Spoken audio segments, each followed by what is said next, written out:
For tonight's investigation, I have been invited back to a location of not only historical importance, but also personal significance.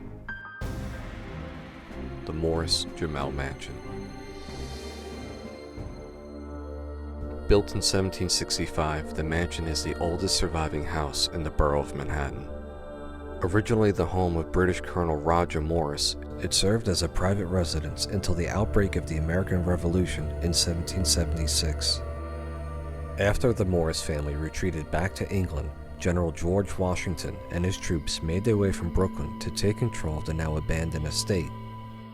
It was while encamped here that Washington saw one of his first major victories of the war just south of the property at the Battle of Harlem Heights. Washington and his troops remained at the house for 5 weeks until almost being captured by the incoming British. After the war, the mansion became a tavern and place of rest for those traveling up to Albany. After the tavern proved to be a financial bust, the house lay vacant for nearly 20 years until French wine merchant Stephen Jumel bought the home in 1810. His wife Eliza was truly a woman ahead of her time. Over the course of their marriage, she was responsible for earning the majority of their wealth, buying and selling their fine art collection and managing several real estate investments throughout the city. After Stephen's death in 1832, Eliza remarried the political pariah and former vice president Aaron Burr. 30 years removed from his infamous duel with Alexander Hamilton, Burr made himself at home in the uptown estate, but was promptly excused due to several financial gambles at Eliza's detriment, not to mention a marital indiscretion with a woman nearly half his age. It was soon after Eliza's death in 1865 that her family began reporting nocturnal visits from their recently deceased relative. This would begin the long and often controversial claims of paranormal activity at the mansion. Not until recent history has the staff truly embraced inquiries from the public and media outlets about the museum's supernatural occurrences. Since 2014, I've had the honor in taking part in countless public and private investigations at Morris-Jumel.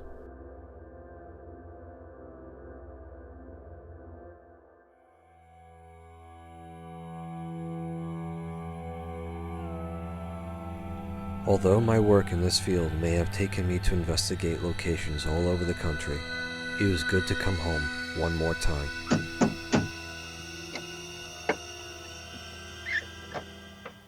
Hey Meg, Hey, what's up? how are you? Welcome. Thank you.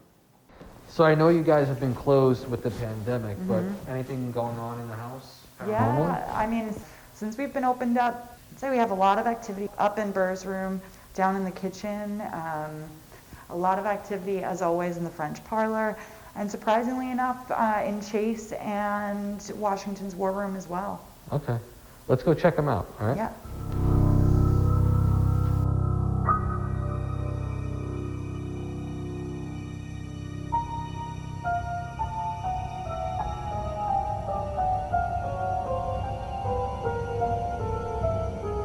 Right about here, I heard a thumping sound, an incredibly loud thumping sound in the Chase bedroom. It sounded almost like, This bedroom. in this bedroom, yeah, it sounded almost like, and there is a bed in there. Yeah. And what it reminded me of is when a toddler has been sent to bed or they're being punished, you know, go to your room, and they kind of like throw their entire body down onto the bed. That's what it sounded like to me. I think it's worth noting that, so going back about 4 years ago now, the former executive director, she was leaving the office at the end of over here. So her office was over here. House was locked up, right? There was no one, the gate was locked, park was locked. No one was in the house, anything like that. She gets to about here, and she heard what sounded like someone getting out of the bed and scurrying into the back corner of the room. And, you know, she looked, expecting to see someone who had broken in or something, and there was no one there. It wasn't until editing this episode that we noticed something unusual. As I'm recounting the experience of the former director, you can see an orb traveling from the bottom left-hand corner of the doorframe behind me to the upper right. This was the only time throughout the evening that this happened, which leads me to believe it was not residual dust being kicked up or our camera being affected by the lights. At the end of the second floor hallway is Washington's War Room. During a private investigation in 2019, we captured what sounded like a male's voice speaking directly to me through a spirit box device.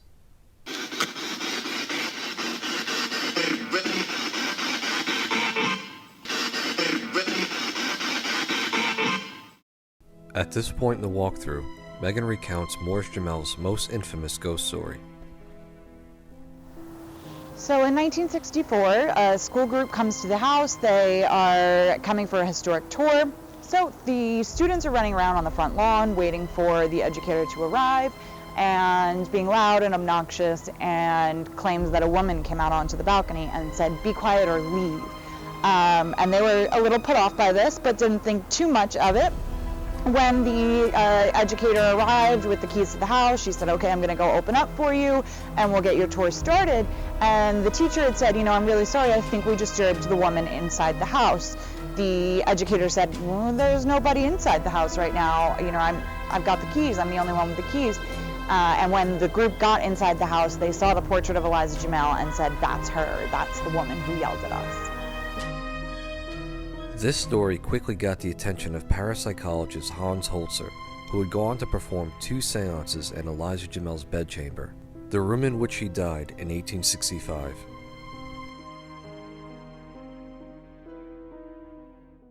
Activity has really taken a nosedive in here. The one thing that I can say we have noticed is thumping up in this corner of the room, kind of right where that light is. I've had that experience years ago, and I also had it a few weeks ago. Very, very quiet in the room, sitting on the floor. And then we kept hearing what sounded like uneven scrambling feet. Really? And we said, "Oh, who knows what that is? Maybe it could be a squirrel, something like that." Yeah. And then we heard very distinctly, very evenly paced boot footsteps. And it happened 3 or 4 times. Brought the group upstairs, showed them exactly the room that is directly above here. And as you know, that's our collections room. It's locked. If there were people upstairs in the attic, they certainly would not be in that room.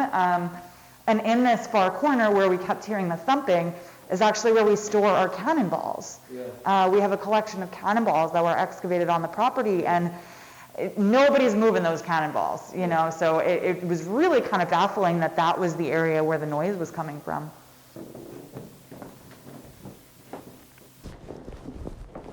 All right, so I know I've had a ton of experiences in here. What about you? So when we've had paranormal investigations, I've noticed that the equipment goes wild in here, not just the EMFs going off on the chairs, but the light up ball goes off if it's on the bed, if it's on the mantle. I've seen it go off over there by the bird bust. And I've also, and I don't think I'm the only one who's had this issue, there's a light right behind this chair, and every night we go around the house, we unlock the barricades, turn out all the lights, make sure that everything is safe and turned off for the evening. And I was reaching down to turn the light off, and the light went off on its own. And I thought, the light bulb must have just burned out.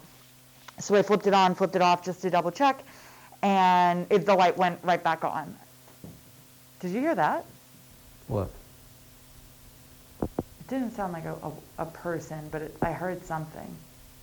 A little high-pitched, like, what? It sounded like it was coming from out there. Yeah, that's what I heard. Really? Yeah. Anyone downstairs?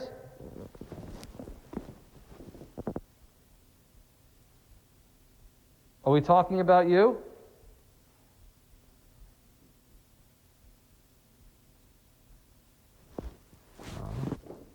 Anything on the 3rd floor? Closed to the public, the 3rd floor office space is where numerous staff members have encountered unexplained activity, often in the middle of the day, and with several witnesses to confirm these events.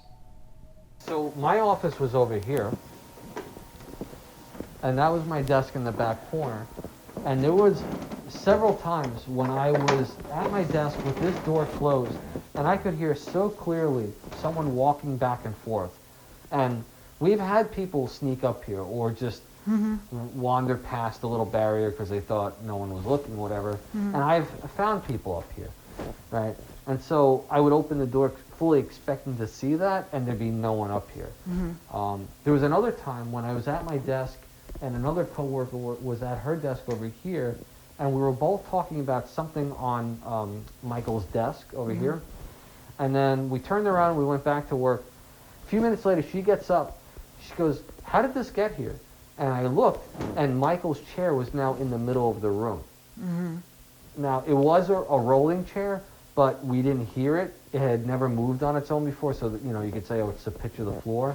But just completely on its own, moved into the middle of the floor. So that was pretty insane. Yeah, a lot of memories up here. A lot of memories.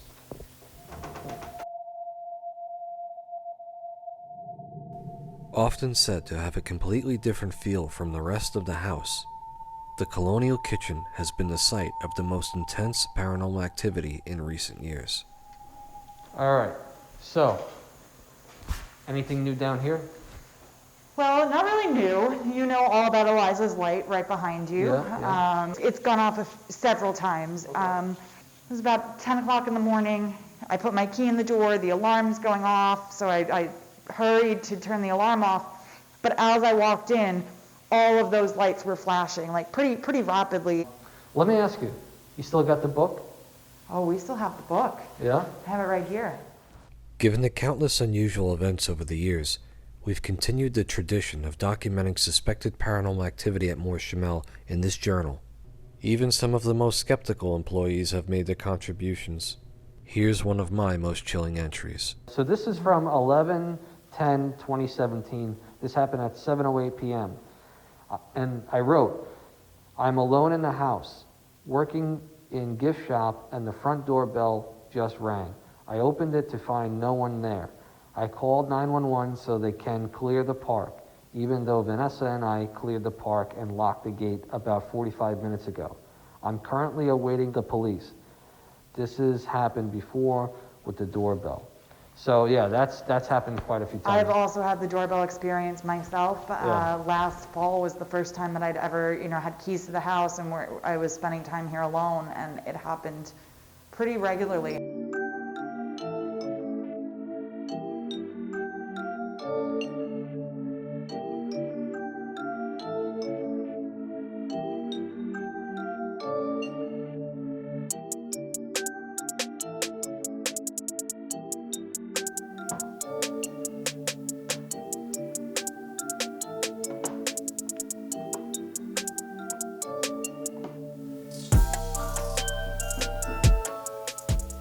So how I typically like to start every investigation, especially here at Morris-Jumel, is just to introduce myself, to let anyone who might be here know who I am, that I'm back, and that I mean no harm. I like to set these up like this because this is the door that guests would have entered the house. So this is the path that they would have walked when coming into the home. As you can see, we have our REM pod set up on either end, and then 3 EMF detectors set up in the middle as well. I have one in my hand in case we get any spikes. And then in the octagon room, we have 3 vibration detectors as well, so we'll keep an eye on that, okay? If anyone is here with us tonight, my name is Vinny. Maybe by now you know me. I used to work here. If at any point tonight you want to let us know that you're here, I would appreciate that.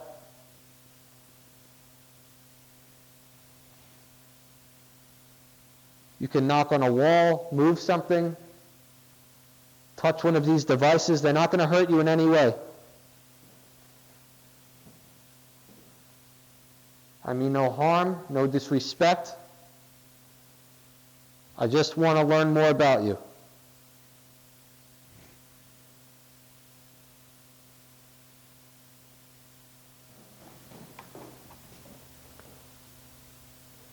So right now I'm playing with different levels, up and down, side to side.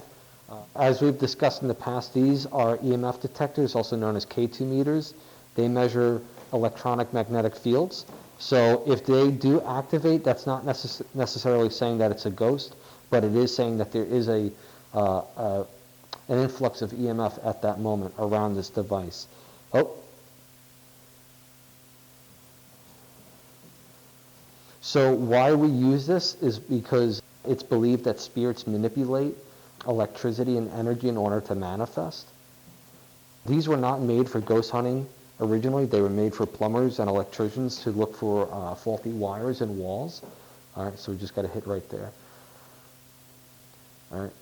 So what's interesting about this is that if there was something organic making it go off, it should be doing it all of the time. It should be like stay steady on yellow or orange or red or whatever the case is. But when you're just in a space and you say a certain name or a date, something that's synonymous with that location and then it spikes, that's kind of interesting, right?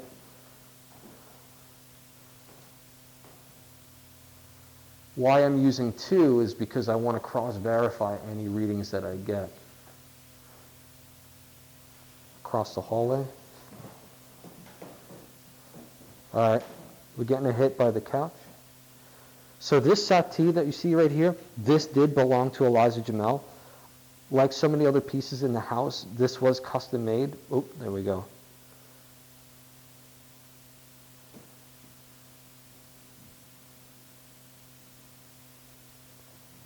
There we go.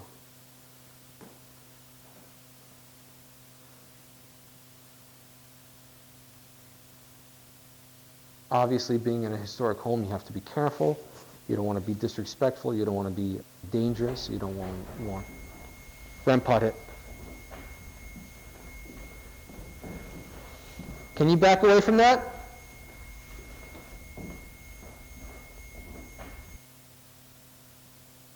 Thank you. All right, so we'll keep an eye on that. Let's head into this front parlor. Now, watch what's happening as I enter this room. This happens a lot. Okay. Now, out in the hallway, it was at green. I'm all the way to red now. There's really no explanation as to why it's doing this. This room is pretty empty. I'm going to put them over here on the mantle and back away. Okay. So it seems to have calmed down. Okay. We got a couple hits there. Now, what's really interesting is that this room used to be filled with furniture that was owned by the Jamels. Okay. Now, Eliza Jamel was a woman of means. So she went to a furniture maker. His name was Duncan Fife.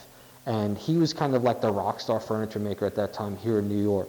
And if you had money, that's who you went to get your furniture made. So this room was filled with a suite of furniture by Fife. And a couple of years back, we actually removed the furniture so that we could begin renovating the space. And whenever we'd put these devices on them, they would spike all the way to red, as if you would put them next to like a computer or something like that. Despite the fact that the furniture is now gone, they're still spiking. Now, the question is, does that mean that the furniture is haunted, or is there something in there? I don't know. But if I'm willing to believe that a house could be haunted, why not a couch? Why not a piano? Why not a mirror? It's just really interesting. Now, I've had electricians, I've had engineers, I've had plumbers on investigations, and they really can't explain this. I'm not saying that it's definitely a ghost, but it's just very interesting. Right here. So right now we're not near anything. There's nothing over here. There's no lights. Obviously there's no computers. There's no exposed wires. There's nothing that should be making this go off that intensely this far away from the wall. Let me go close to the wall. And it dies down. Take a step back. Man, that's all the way jacked up. I don't know what's doing that. All right, let's go across the hallway to the dining room, see if we get anything.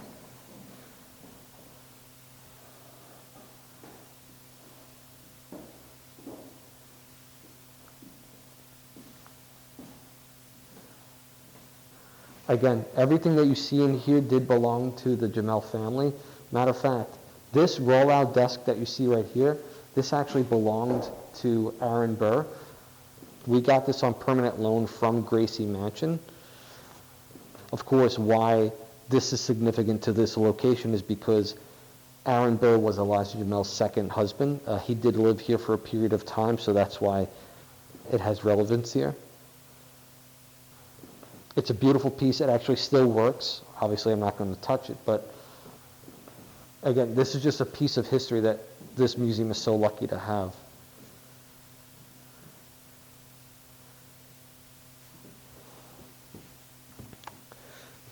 So this is the octagon room. We've got a couple of vibration detectors in here.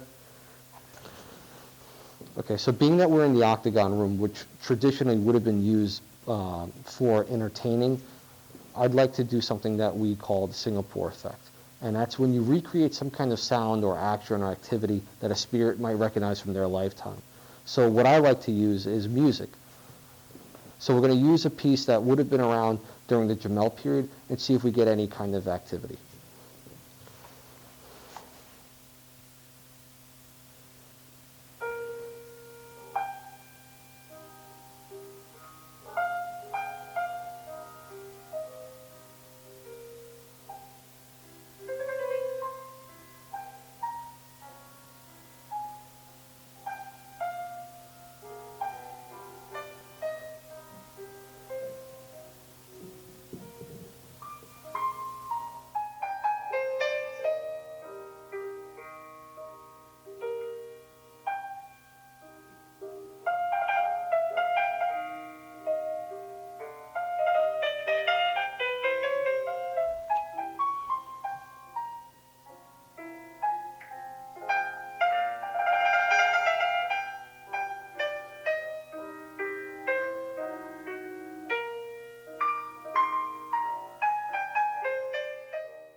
If you want to follow me up, I'd appreciate that.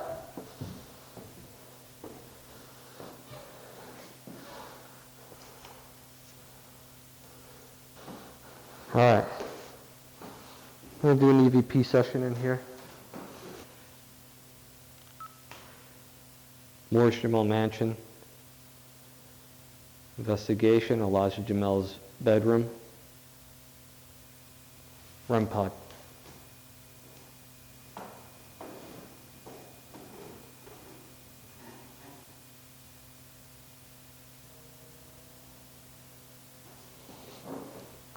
Elijah, are we bothering you?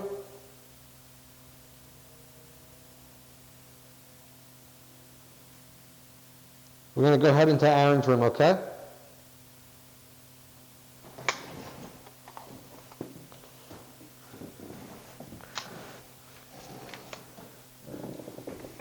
All right, so this room has typically got high EMF as well.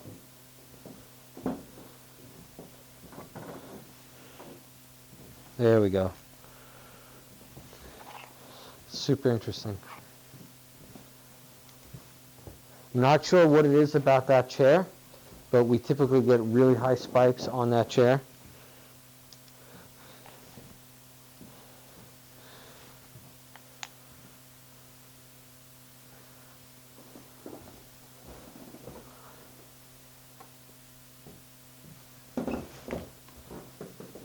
Look at that, look at that. We got hits over there as well.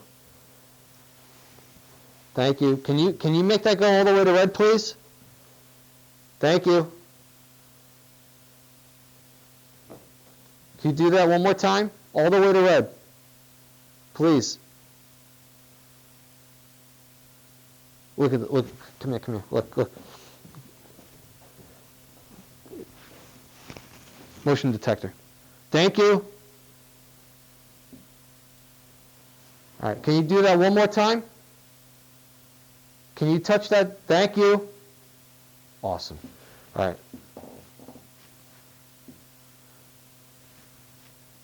All right. Can you make all three of these devices go to red? Thank you. Okay, on the bed now. Can you make this one on the bed go to red, please? Thank you. Can you please touch this device on the bed? Now, just to show you, all right, you can see that It takes some considerable force to make that go off. And the fact that that one on the mantle has gone off twice and hasn't done it again, but it did it when I asked, that's really interesting.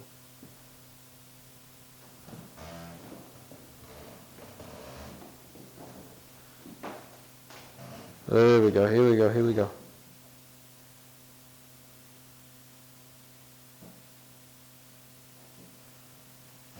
So, this is the room that we believe Washington stayed in while he was here for those 5 weeks during the American Revolution.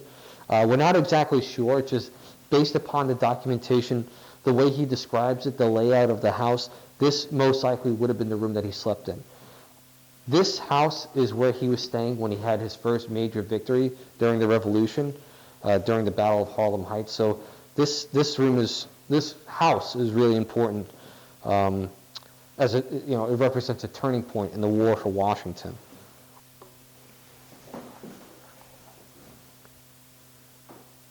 Look at that. Who's here with me?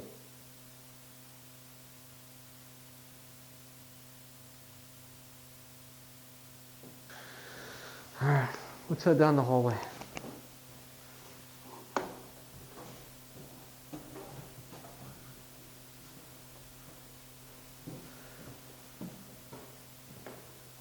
So the entire house is actually interpreted to the Jumel period. So when they were living here, the furniture, the wallpaper that they would have had at that time. This actually is the only room in the house that's interpreted to the Morris period, the first family to own the house. And we did that by choice of wallpaper and paint. I think I just heard the REM pod. Choice of paint as well. So this orange color, this persimmon color, it would have been a tough color to get because of the pigment, so you would have had to have had money to have a color like this.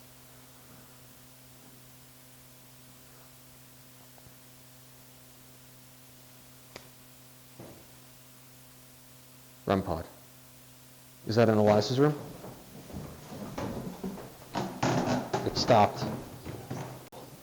Can you do that again?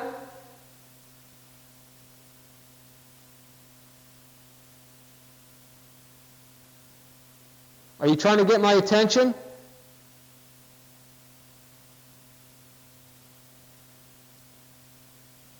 Are you trying to get me out of here? Let's head to the basement.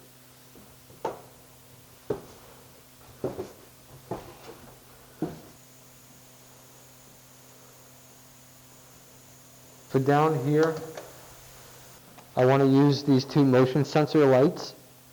So if they activate, if anything moves in front of them from here to here, and they cross this white strip, it's going to light up like that for about 30 seconds. So I'm going to face it that way, because in the past we have had we've had some activity on the steps while we're down here, so I want to see if we can get anything.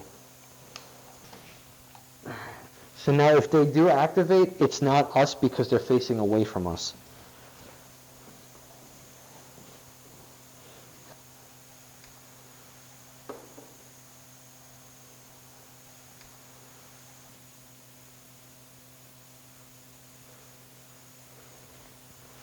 Someone's down here with us.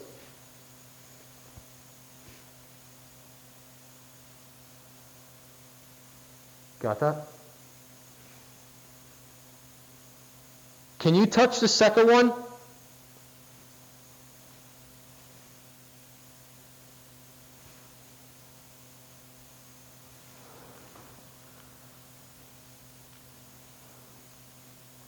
That's incredible.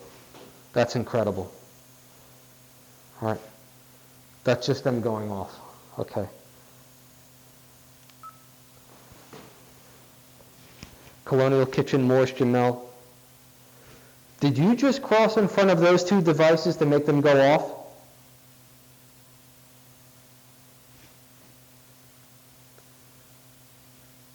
Are you a man? Are you a woman? Can you touch one of these devices on the mantle?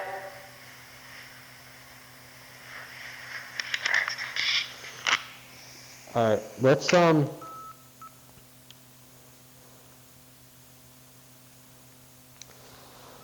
with laser grid. So let's kill the key light.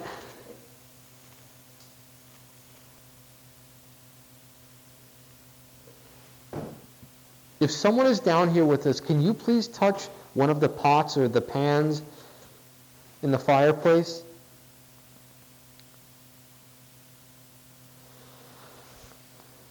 So we as a staff have had so many experiences here, both on investigations and just working throughout the day.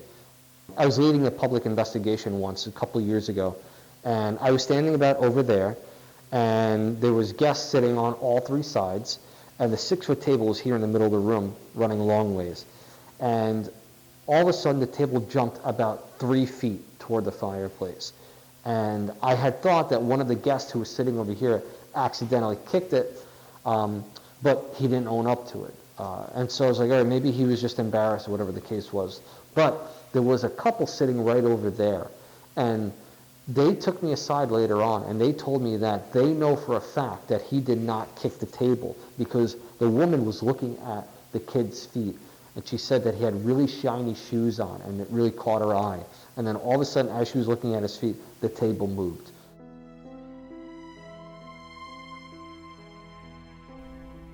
When considering the possibility of interacting with the historical figures that once passed through these halls, it's an honor to think that with each investigation, another chapter is added to the continuing story of the Morris-Jumel Mansion. Whoever was here with us tonight, thank you for showing yourself.